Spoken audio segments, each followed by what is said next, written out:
მოგესალმებით. ეს ტელეკომპანია პულსია, მე კასანიკიძე გახლავართ და ჩვენ ვაგრძელებთ გადაცემათა ციკლს მე დიდია. ვფიქრობ დღევანდელი გადაცემა ძალიან საინტერესო, ერთგვარად მრავალმხრივი და უცნაური იქნება, იმიტომ რომ ჩვენ ვეცდებით ვისაუბროთ არა მარტო მედიცინის კონკრეტულ დარგებზე, იქ არსებულ გამოწვევებსა და მიღწევებზე, არამედ იმაზეც თუ რას ნიშნავს სამედიცინო ოჯახი. ამიტომ დიდი სიამოვნებით და პატივისცემით წარმოგიდგენთ ჩემს ძვირფას სტუმრებს, ბატონ ვასილ აბულაძეს, რომელიც გახლავთ ქირურგი, ონკოქირურგი და ლაპაროსკოპიული ქირურგიის წარმომადგენელი და ასევე განყოფილების გამგე ხელმძღვანელი დეპარტამენტის და მის მშვენიერ მეუღლეს ქალბატონ ეთო ქლითარიშვილს, რომელიც არის ნევროლოგი, ასევე ნევროლოგიური დეპარტამენტის ხელმძღვანელი. საღამო მშვიდობისა, დიდი მადლობა მოგწამებისათვის. მადლობა მოწვევისთვის, საღამო მშვიდობისა. დიდი მადლობა მოწვევისთვის. ჩვენი საუბარი მინდა დავიწყო ბატონ ვასილ მაინც თქვენგან, იმიტომ რომ საინტერესოა რამდენად აქვს მნიშვნელობა დღევანდელ დღეს ქირურგიის განვითარებისათვის იმ მდგომარეობას, რომელიც არის ხოლმე, იქნება ეს ეკონომიკური, სოციალური, ცნობიერებასთან და ინფორმირებულობასთან დაკავშირებული საზოგადოების ის გამოწვევები, ის მიღწევები, რომელიც არის დღევანდელ ქირურგიაში და რომელიც ჭირდება ქირურგიას საქართველოში შემდგომი განვითარებისათვის, რამდენად არის დღევანდელ მდგომარეობაში, ასე ვთქვათ, დაკავშირებული ეკონომიკურ, სოციალურ თუ საინფორმაციო პრობლემებთან. ჩემი აზრით, ზოგადად მთლიანად მედიცინა უკვე ძალიან დაუკავშირდა ეკონომიკურ ფაქტორებს. იმდენად ვითარდება თანამედროვე ტექნოლოგიები, რომ აი ამ ტექნოლოგიური სიახლეების გარეშე პრაქტიკულად წარმოუდგენელია მედიცინის არსებობა. მით უმეტეს მედიცინის ისეთი დარგის, როგორც ქირურგია. აი ეტაპობრივად ქირურგიის განვითარებას რო გავყვეთ, ხო? დაწყებული რაღაცა ცხენის კუდისგან გამზადებული ძაფებიდან დღემდე მოვედით, როცა არის ძაფების მაგნად შეიძლება ტიტანის კლიპსი გამოიყენო და ასე შემდეგ სხვადასხვა თანამედროვე ტექნოლოგიები.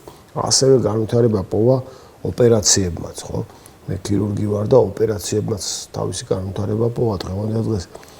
მინიმუმ წარმოუდგენელია ლაპარასკოპიული ქირურგიის გარეშე ქირურგიული კლინიკა და უკვე დღეს კი საქართველოში ჯერჯერობით ეხლა იყიდებს ფეხს, თუმცა მთელ მსოფლიოში უკვე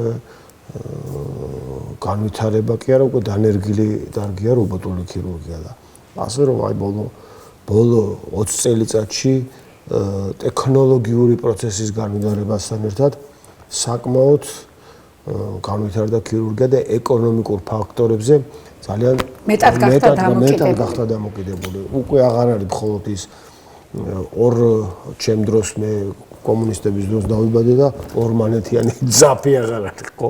დღეს უკვე ხო. ამიტომ დავიწყე ამ შეკითხვით, რაღაცა სხვა პრობლემებს აკეთებს კი ბატონო. მე რა მაინტერესებს იცით, აი როგორ შეიძლება ჩვენ დღევანდელ გადაცემაში, იმიტომ რომ ჩვენ ახლა მაინც მედიდეაში ვიმყოფებით, გარკვეულწილად შევკრათ ის ისტორია, რომელიც კონკრეტულად არა მარტო ზოგად ქირურგიას უკავშირდება, არამედ კონკრეტულად ლაპარასკოპიულ ქირურგიას უკავშირდება, იმიტომ რომ ჩემთვის როგორც მედიცინის ისტორიის სპეციალისტის ძალიან საინტერესოა, რომ ეს ყველაფერი თავის მხრივ დაიწყო აი ძაღლზე მთელი ეკოსკოპიაზე დაწყებული, ასე ვთქვათ, კელინგის მიერ ჩატარებული ასეთი კვლევით, რომელიც სამწუხაროდ სხვათა შორის მერე ადამიანზეც ჩაატარა, მაგრამ იმის გამო რომ ვერ აღწერა მას, არ მიეწერა და მერე იაკობევს მიეწერა, ჩვენ ფტიზიატრებს გვიყვართ, რა თქმა უნდა, ეს ქირურგი, იმიტომ რომ პრინციპში მან დანერგა ადამიანებში ეს როგორც დიაგნოსტიკური მეთოდი ადჰეზიური პლევრიტის მქონე პაციენტში და მერე ასციტური ტუბერკულოზური ასციტის მქონე პაციენტში, მაგრამ საინტერესო სწორედ ის არის, რომ 20-იან წლებში ეს ლინზების, ასე ვთქვათ, შეცვლა, ხედვის კუთხის გაფართოება, მერე სამამულო ომმა შეაჩერა ალბათ ეს პროცესი, იმიტომ რომ მერე აღარ ხვდებით ამას ისტორიაში და მერე 50-იან 60-იან წლებში ხვდებით ისევ დახვეწა სამეთოდოლოგიის და საინტერესო ისე რომ მე უკვე გინეკოლოგი, ანუ გერმანელი გინეკოლოგი სემი, ხო, მე სემის ისტორია ვიცი, კურცემის ისტორია. შეიძლება აი თქვენც უფრო დაგვიზუსტოთ. აკეთებს ესეც საინტერესო რაღაცას, რომ აპენდექტომიას აკეთებს. ანუ აი მოხდა რა დიაგნოსტიკური მეთოდიდან ტრანსფორმირდა სამკურნალო ქირურგიულ მეთოდად. და სწორედ ამ კუთხით მინდა დავსვაკითხა. დღეს მივდივართ იქამდე, რომ ტრანსფორმირდება ფაქტობრივად რობოტოქირურგიაც. აი ეს ყველაფერი იმდენად საინტერესოა სამკურნალო თვალსაზრისითაც, ქირურგიულ თვალსაზრისითაც, პრაქტიკულ თვალსაზრისითაც, სამეცნიერო თვალსაზრისითაც, საგანმანათლებლო თვალსაზრისითაც, მაგრამ ფინანსური. აი თქვენი როგორც ერთ-ერთი წამყვანი სპეციალისტის და ქირურგის და მით უმეტეს ლაპაროსკოპიური მიმართულების პიონერის აზრი მაინტერესებს. როგორ შეიძლება ეს ყველაფერი, ეს ყველა მიმართულება? აი მე რო ინსტიტუტში სწავლობდი, მაშინ დაიწყო საქართველოში ლაპაროსკოპიული ქირურგია. მაშინ იკიდევდა ფეხს. პირველი ლაპაროსკოპიული ოპერაციები მაშინ გაკეთდა საქართველოში. გინეკოლოგიით დაიწყო, ხო, მგონი თუ? არ დაწყებულა საქართველოში გინეკოლოგიით, საქართველოში ქირურგიით დაიწყო. აბდომინურით? კი, ხოლეცისტექტომიების წარმოებით და რა საინტერესოა. თუმცა ლაპაროსკოპიულ ქირურგიას ხო ლაპაროსკოპიული ქირურგიის ფუძემდებლად, დღევანდელი ლაპაროსკოპიული ქირურგიის ითვლება გინეკოლოგი, ფრანგი გინეკოლოგი, რომელმაც გინეკოლოგიური თვალსაზრისით გააკეთა ეს ოპერაცია. და მე ნელ-ნელა ტრანსფორმირდა უკვე ეს და უკვე ფეხი მოიკიდა, არა მარტო გინეკოლოგიაში, უკვე ყველა სფეროში, როგორც თორაკოსკოპიაში, ისე ონკოქირურგიაში, ყველაფერში მოიკიდა ფეხი.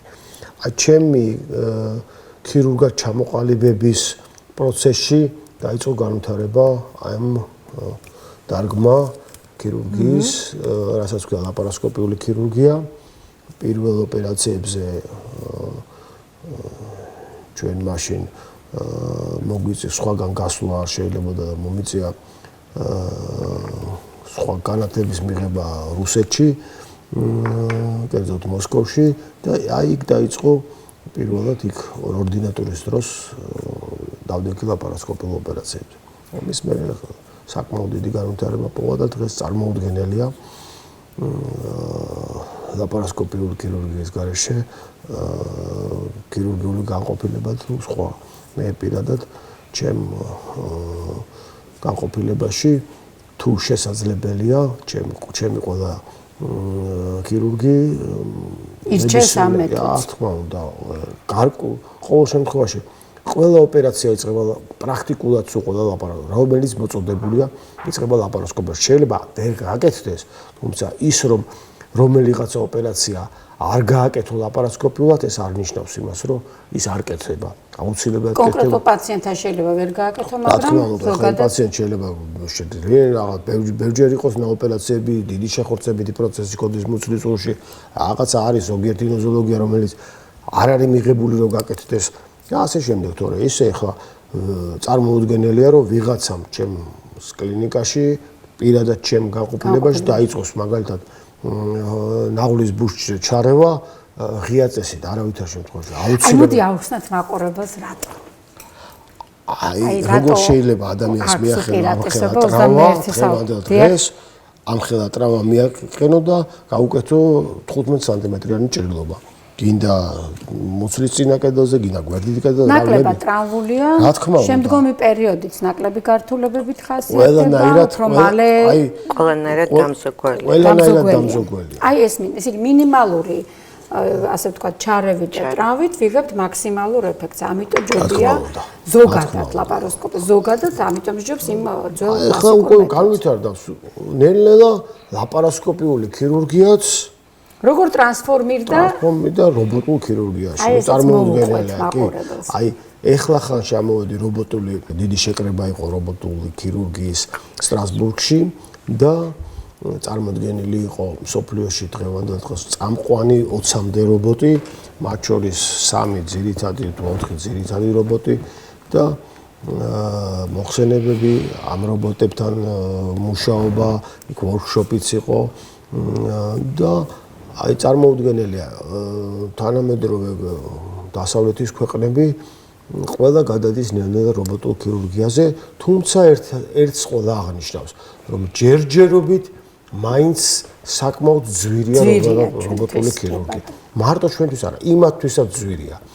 ამიტომ ცდილობენ რომ ის რობოტი რომ დილას რო ჩაირთვება, მაქსიმალურად დაიტვირთოს მთელი დღის განმავლობაში. არავინ არ ჩართავს რობოტს ერთი პაციენტისთვის, ხო? ჯერჯერობით მაინც ყველასთვის ძვირია. ჩვენთვისაც ძვირია, თუმცა აი არიან უკვე ნოვატორები, პირველები, რომლებმაც საქართველოში მე ძალიან მიხარია, რომ ჩამოიტანეს რობოტები და დადგეს და იმედი მაქვს, რომ ჩვენი კლინიკაც აი ამ რიცხვს მიემატება მალე და ერთ-ერთ ყველაზე თანამედროვე და საუკეთესო რობოტ ჩამოვიტანთ. ძალიან სასიამოვნოა, იმიტომ რომ ეს ყველაფერი რა თქმა უნდა ნიშნავს მედიცინის განვითარებას საქართველოში, თუმცა კიდევ ერთხელ აღნიშნავ, რომ აი აქ ალბათ სამუშაო იქნება უკვე ფინანსურ თემაზე და ფინანსების თემაზე, ანუ კერძო დაზღვევა რამდენად აიღებს თავის თავზე თუნდაც ნაწილობრივ დაფინანსებას, ან საყოველთაო დაზღვევის ფარგლებში რამდენად მოექცევა, იმიტომ რომ თუ ჩვენ ვსაუბრობთ ერთის მხრივ იმაზე, რომ მედიცინა უნდა განვითარდეს, მაგრამ მეორეს მხრივ ვერ ვახერხებთ ამ განვითარების შესაბამისი დაფინანსების უზრუნველყოფას, მაშინ გამოდის, რომ შეფერხება შეიძლება მოხდეს და ამ დროს იჩაგრება არა მარტო პაციენტი გარკვეულწილად ექიმიც, იმიტომ რომ მას აქვს უნარი და შესაძლებლობა ცოდნა და გამოცდილება იმუშაოს უფრო თანამედროვე ტექნოლოგიებთან და თუ ამის შესაძლებლობა არ იქნება, ბუნებრივია მოუწევს ისევ ძველი მეთოდებით მოემსახუროს. და ამ ხრივ მინდა რომ ამ თემას კიდევ დავუბრუნდეთ ჩვენ გადაცემაში, მაგრამ მანამდე ეთომ რო არ მოიწყინოს და ამასთანავე ჩვენ არ დავკარგოთ შესაძლებლობა რომ მოვისმინოთ რა ძირითადი მიღწევები გვაქვს და პრობლემები დღეს ნევროლოგიაში, იმიტომ რომ ნეიროქირურგია როგორც ასეთი ხო ძალიან საინტერესო და მნიშვნელოვნად განვითარდა საქართველოში, თუმცა აქაც არის გარკვეული რა თქმა უნდა სისტემების დანერგვის აუცილებლობა თუნდაც ნეირონავიგაციასთან დაკავშირებული. ჩვენ ამას გვყავდა ძალიან საინტერესო სტუმრები ნეიროქირურგები, მათ შორის ბატონი ზურაბ ნადარეშვილი, რომელსაც ძალიან დიდი გამოცდილება აქვს ამ მიმართულებით და შესაბამისად ამ კუთხით ვისაუბრეთ, რა პრობლემები შეიძლება არსებობდეს იგივე თუნდაც დაფინანსებასთან თუ გეოგრაფიულ ხელმისაწვდომობასთან და ამასთანავე საინფორმაციო ხელმისაწვდომობასთან დაკავშირებით პაციენტების ინფორმირების თემას ისევ დაუბრუნდები, მაგრამ აი კონკრეტულად ნევროლოგიაში ამ ეტაპზე საქართველოში რა მიღწევები გვაქვს და რა ძირითადი პრობლემები გვაქვს თქვენი აზრით? ნევროლოგიაში საქართველოში ბოლო პერიოდში ნამდვილად არის საკმაოდ კარგი მიღწევები იმასთან დაკავშირებით, რომ ჩვენთან დანერგილი არის ინსულტის მართვის თანამედროვე მეთოდები, სხვათა შორის რამდენიმე წლის უკან, 2 წლის უკან უკვე მოხდა კლინიკების დიფერენცირება პირველ დონედ და მეორე დონედ, რომელსაც შეუძლია უზრუნველყოს ინსულტის მართვის პირველი ეტაპი, რომელიც მოიცავს ამ არსებული თრომბის ლიზირებას და მეორე ეტაპი, როდესაც უკვე ხდება უკვე მექანიკური თრომბის გამოღება სისხლძარღვიდან, ისე მარტივიანი თრომ ავხსნათ, ხო, ანუ თრომბექტომია. საკმაოდ მაღალი არის მოთხოვნები, ძალიან ბევრი კლინიკა ამ მოთხოვნებს აკმაყოფილებს. უბრალოდ ჩვენთან ყველაზე დიდი პრობლემა რაც არის, ეს არის საზოგადოების ინფორმირებულობა. ვინაიდან აიცი რა უდნავ ხელი დაუბუშდა და ვიფიქრეთ რომ გადაული და დაველოდეთ ხვალდილამდე იქნებ რაღაცა მომხდარიყო. იცი რა, აი მეზობელმა გვითხრა რომ მოდი ესე გააკეთეთ და სითბოში გქონდეთ კიდური და იქნებ რაღაცა აღდგეს. ამაში ჩვენ ვკარგავთ უდიდეს როლს.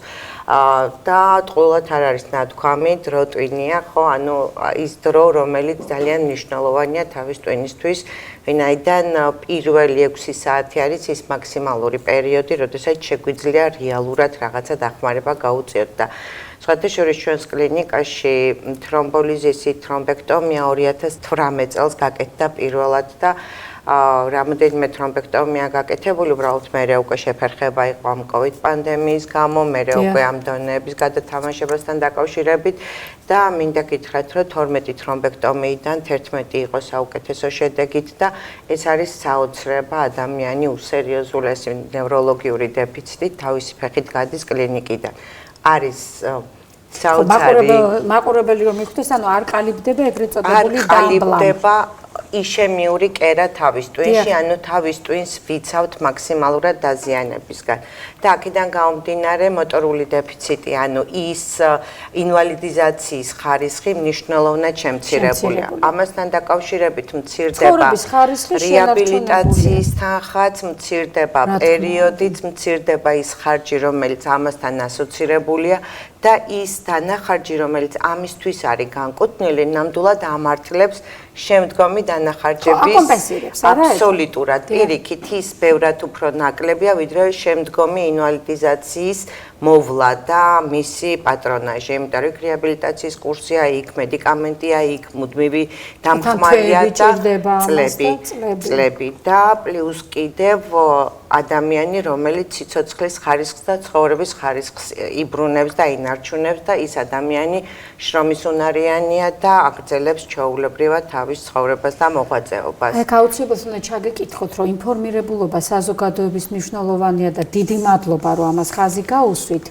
ვინ უნდა იყოს ეს თავის თავზე, ეს ერთი და მეორე.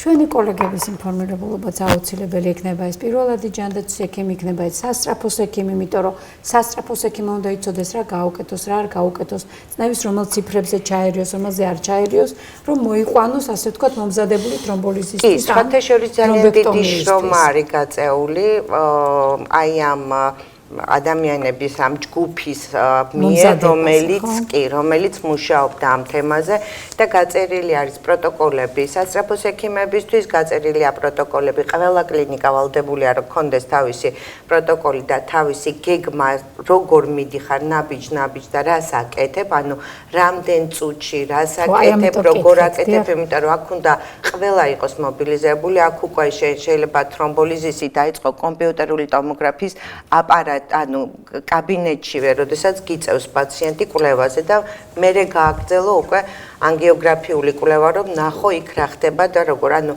ამისთვის ჩვენც უნდა, რა თქმა უნდა, მაქსიმალურად მობილიზებულები ვიყოთ, მაგრამ მე ვთვლი, რომ საზოგადოება კიდევ უფრო მეტად და ამაში ჩვენი როლი ძალიან დიდია, იმიტომ რომ არის ქვეყნები, ევროპის ქვეყნები, სადაც სკოლაში ასწავლიან ბავშვებს, საბავშვო ბაღებში ასწავლიან ბავშვებს იმ 4 სიმპტომს, რომელიც უნდა ბაღის ბავშვმაც გამოიცნოს და 9-1-1-ის აკრეფა ყველა მიწის. ანუ ეს ჩვენში უნდა რაღაცნაირად გაჯდეს, იმიტომ რომ ამით ჩვენ დავზოგავთ ჩვენი ოჯახის წევრებიდან დაწყებულ, რა ვიცი, ნებისმიერი ადამიანი დამთავრებულს, იმიტომ რომ ის წუთები, ის აღარ მაქვს საუბარი საათებზე, ის წუთებიც კი გადამწყვეტია, იმიტომ რომ რაც უფრო ადრე მოხდება ამის გაკეთება.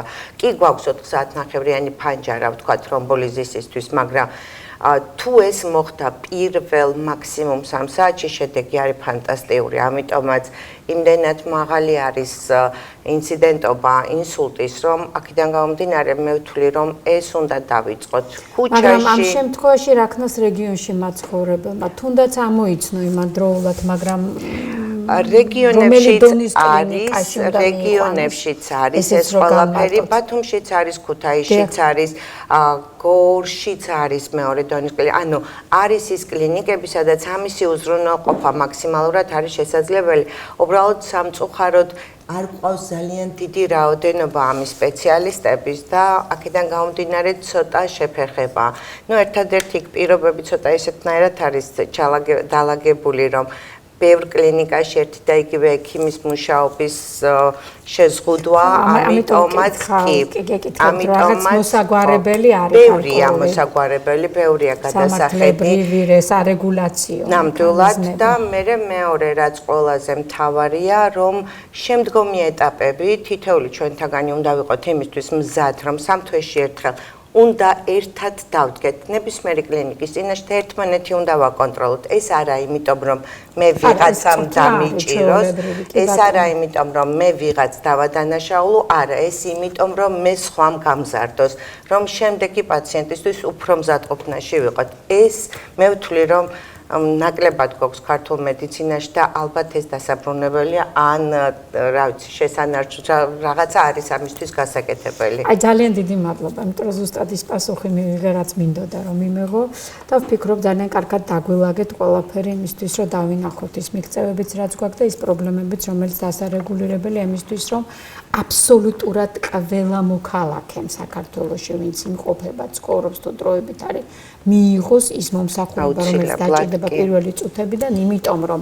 ყველა ჯაჭვი ჩაერთოს, იმიტომ რომ ვის გვერდით ვინც იყო იმან დროზე ამოიცნო, დროზე დაუძახა სასწრაფო დროზე მიხვდა როგორ მოქცეულიყო მოხდა რეფერალის და ასე ვთქვათ ამ სისტემების ჩართვა კატასტროფა და ეს როგორც ჩვენ ვიცით იმისათვის რომ დროზე მიიყვანოს შესაბამის კლინიკაში და იქ უკვე როცა დროზეა მოყვანილი იქ უკვე ასე ვთქვათ მიხედავენ და ჩვენ შედეგად მივიღებთ რა თქმა უნდა სახელმწიფოსგან დაზოგილ სახელმწიფოსთვის დაზოგილ თანხებს იმიტომ რომ ჩვენ ყოველთვის გვაქვს საუბარი ფონდების ალოკაციაზე. შესაბამისად, როდესაც დროზე მოხდება ეს ყველაფერი და როგორც თქვენ ბრძანეთ ჩატარდება ის ჩარევები, რაც ამ წუთას ამ კონკრეტულ პაციენტს სჭირდება, თითქოს ეს დანახარჯი და ეს მომსახურება ძვირადღირებულია ერთი შეხედვით, მაგრამ შემდგომში გვაძლევს იმხელა მოგებას, ასე ვთქვათ, როგორც კლინიკურს ამ პაციენტისთვის, მისი ოჯახისთვის, მისი სამსახურისთვის, მისი პროდუქტიულობისთვის, ასევე თანხის დანაზოგს სახელმწიფოსთვის და გამოდის რომ ისევ იქამდე მივდივართ, რაც ახლა მინდა ვკითხო ბატონ ვასილს. თქვენს სფეროში, ქირურგიის და განსაკუთრებით ონკოქირურგიის და ლაპაროსკოპიული ქირურგიის სფეროში. თქვენ აუცილებლად გჭირდებათ მომზადებული პაციენტი. იმიტომ რომ თქვენ ისეთ ჩარევას თავაზობთ, რომ მას შეიძლება მე გარკვეული გვერდითი მოვლენები მოყვეს, გარკვეული გართულებები მოყვეს და თქვენ ამდენს დროულად უნდა მოვიდეს. ანუ, მოდით ვისაუბროთ პაციენტის ინფორმირებულობაზე იმ ეტაპზე, რომ სიმპტომი ამოიცნოს დროზე და დროულად მოგმართოთ და პაციენტის ინფორმირებულობაზე, რომელიც უნდა ჩაატაროს და უზრუნველყოს ქირურგმა, ვიდრე გაიყვანს საოპერაციოდ. აი საქართველოში ყველაზე დიდი პრობლემაა. ამიტომ გეკითხებით თქვენ. იმიტომ რომ შეიძლება ადამიანს ტკიოდეს რაღაცა და მეზობელის აი როგორც ეთომ თქვა, მეზობელმა ურჩიოს დაიდე თბილი და მოგირჩება. ხო? ეს ანდალია ნოშპა. ანდალია ნოშპა. ანდალია ნოშპა და გაგივლის. ამ თვალსაზრისით თითქოს რაღაც აი დაზღვევებმა, აი ოჯახის ექიმის სკოლამ ცოტა შედარებით გააუმჯობესა. კი, შედარებით ნამდვილად გააუმჯობესა, იმიტომ რომ მხოლოდ ეს არის დაზღვეულ პაციენტებში. აი დაზღვეული პაციენტები უკვე ნებისმიერ შემთხვევაში აკითხავენ ოჯახის ექიმს. უკვე ესეც საქმეა, რომ ოჯახის ექიმს მიაკითხო. არ მინდა ამ ოჯახის ექიმების კვალიფიკაციაზე ვილაპარაკო, მაგრამ ძალიან ბევრი მათგანი მიმართულებას ამ ადამიანებს აძლევენ. არ შეიძლება. ხო, ის რეფერალის სისტემა, რაც ეთოთ საუბრობდა, ის უნდა ასევე სავალდებულო რეფერალი ეს არის სავალდებულო. არ შეიძლება ადამიანმა დაინახოს, რომ რაღაც გამობერილობა აქვს ჭიფთან, არც საზარდულის არის და დაელოდოს, სანამ ის გახდება თხილიდან გაიზრდება და გახდება ან ჩაიჭედება და ეთქილება. ან გახდება, რა ვიცი, უზარმაზარი, ხო? ამას არ ელოდება სოფლიოში არავინ. იქ განვითარებულ ქვეყნებში ამას არ ელოდება არავინ. ამიტომ იქ ოპერაციის გაკეთებაც უფრო მარტივია, უფრო ადრეულ სკრინინგი, ონკოსკრინინგი, ხო? მაგის გულისთვის გვაქვს. კი, მე ვფიქრობ, რომ ამ ონკოსკრინინგის ცენტრებში რიგი უნდა იდგეს, მაგრამ ეგრე არ არის, ხო? ყველა თავის ონკოლოგიური დაავადებებს თავისი ასაკი, რისკ ფაქტორები აქვს, ხო? ეს ამ რისკ ფაქტორების მქონე ადამიანებმა ასაკიც რისკ ფაქტორია, ხო? ეს გამოკლება თუ გაიკეთეს, ის ადრეულ ასაკში თუ აღმოაჩინოთ ონკოლოგიურ დაავადება, ჩვენს უკეთეს სიტუაციაში ვართ ოპერაციულ და ისიც პირველ რიგში თვითონ უკვე ადრეულ სტადიაში ონკოლოგიური დაავადების აღმოჩენა ეს ხომ დღევანდელ დღეს პრაქტიკულად გამოჯამთელების თვალსაზრისით. ნამდვილად. კი. ძალიან ბევრი. აქედან მოდის გამოთქმა კიბო განაჩენი არ არის. ადრეულ სტადიაზე გამოვლენა. კი, ნამდვილად. აი ნამდვილად განსაკუთრებით აი არსებობს ონკოლოგიური დაავადებები, რომელიც პრაქტიკულად მოჩენადია თითქმის ბოლომდე, ხო? კი ბატონო. ამიტომ აი ეს მედიცინა დასაშულოს ნოსხალის კიბოს და საერთოდ HPV-ს ადამიანის პაპილომავირუსთან ასოცირებული საერთოდ პრევენციულად აცილებად და ელიმინაციაზე საუბარი. გოგოშვილი ყავდეს და იმას ეს არ გაუკეთოს, ხო? და უკვე ბიჭებიც რა თქმა უნდა. ბიჭებთან შემოვიდა უკვე და გულდასაწყვეტის აი რო გვაქვს საშუალება საქართველოში და არ ვიქნებთ. აი რიგები უნდა იდგეს რა კაი რამე თქვა ბატონმა ვასილმა, იმიტომ რომ ეს ნამდვილად ასე უნდა იყოს და საინტერესოა რომ დღევანდელი მოზარდები უფრო აქტიურები არიან ვიდრე მათი მშობლები. კი, და ბევრი რამის ჩვენი შვილები ალბათ გვასწავლიან. დღევანდელი მოზარდები არიან საოცრად განვითარებული ბავშვები. საოცრად. მათ ჩემ დაგასაკვირად ინტერნეტმა და აი ამ თანამედროვე ტექნოლოგიურმა პროგრესმა ძალიან განავითარა მათი მსოფლმხედველობა. და ცოდნად შეცვალა. ცოდნა და დამოკიდებულება. და რახან ამ თემაზე გადავედით, მე ძალიან მომეწონა ის, რაც ძალიან იშვიათია ხოლმე, როდესაც ექიმები ყურადღებას ამახვილებენ საზოგადოების განსწავლაზე, ემართლა ბაღის ასაკიდან, აი ორსული დედა რომ უნდა განსწავლო და ასწავლო როგორ მოუარო საკუთარ ჯანმრთელობას მერე ბავშვს და მერე როგორ აგზარდოს იქ, აი იქედან იმ მომენტიდან დაწყებული, რა თქმა უნდა, შესაბამისად ასაკობრივად უნდა მივყვეთ და განსწავლოთ ამას ჯანმრთელობითი განათლების სტრატეგია ქვია ფაქტობრივად ჩვენი მოსახლეობის სხვადასხვა დაავადებების, სხვადასხვა რისკ ფაქტორების შესახებ მოდი ასე ვთქვათ, მაგრამ ვინაიდან მაინც მთავარი ასაკი, რომელშიც ყალიბდება, პრინციპში ძირითადი ცოდნა, ჩვევები, ხო, დამოკიდებულებები და შესაბამისად ქცევა, ამიტომაც გვაქვს ჩვენ საინფორმაციო საგანმანათლებლო კამპანიები ცალკე და ქცევის შემსვლელი კამპანიები მერე ცალკე ხოლმე. ეს მაინც აი ეს ასაკია, მოზარდობის ასაკი. თქვენ ოჯახში როგორია დამოკიდებულება, რამდენად მოახდინა გავლენა თქვენმა პროფესიამ, როგორ ფიქრობთ მომავალ თაობაზე და აი კონკრეტულად თქვენ შემთხვევაში რა სიტუაცია გვაქვს ამ თვალსაზრისით? ჩვენ სამწუხაროდ ყავს ერთი შვილი, მხოლოდ 15 წლისაა. მიუხედავად იმისა, რომ ხედავს ჩვენს არანორმირებულ დღის რეჟიმს და გრაფიკს და სამუშაო სიტუაციას და ალბათ ძალიან დიდი პერიოდი მაინც უჩვენოდ ყოფნის მომენტი მისთვის ალბათ ესეთი არასასურველი არის ემოციურად აღსაქმელად.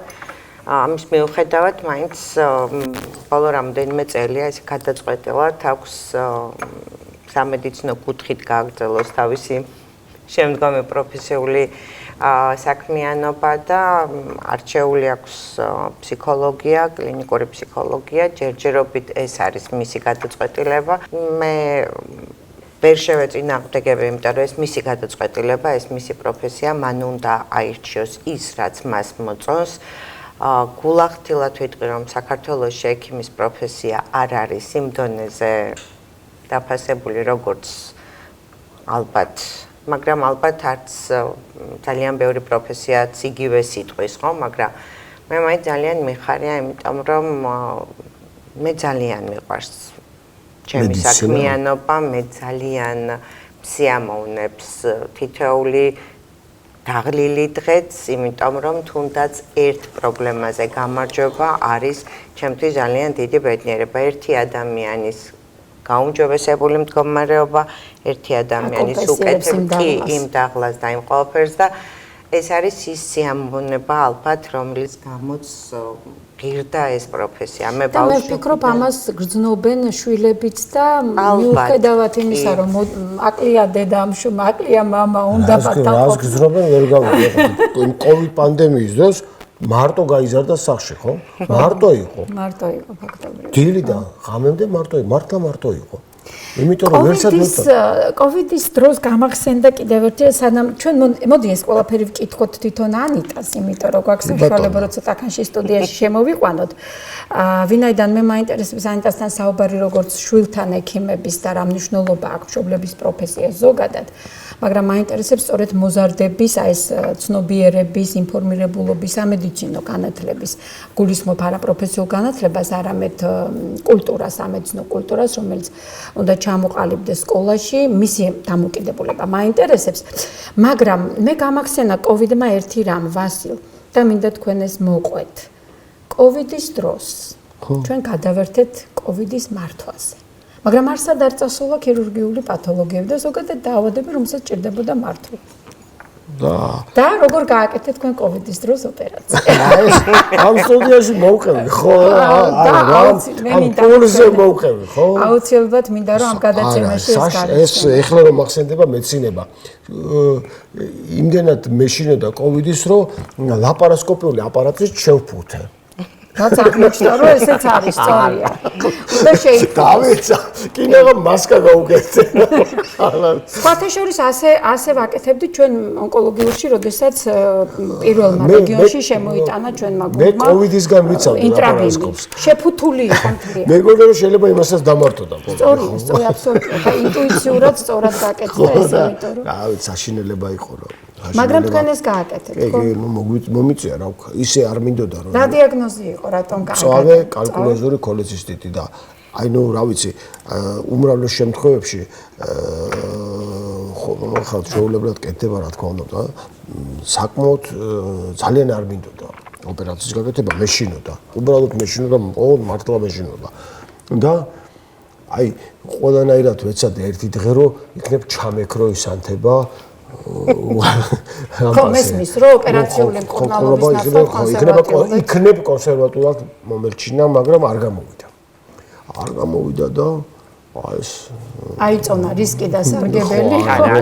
საუბარი იყო ახალგაზრდა პაციენტზე, რომელთანაც პროგრამისავლია. მეც ვარ, რა ვიცი, ეთი 6 ხალათი, 12 მასკას, ნიღაბი მაბადი, სათვალე, რა ვიცი, ყველაფერი ხო გეუბნები, ლაპარასკოპის კი შევფუთეთ. რაც აბსოლუტურად სწორია. ექთანი ცუდად გახდა.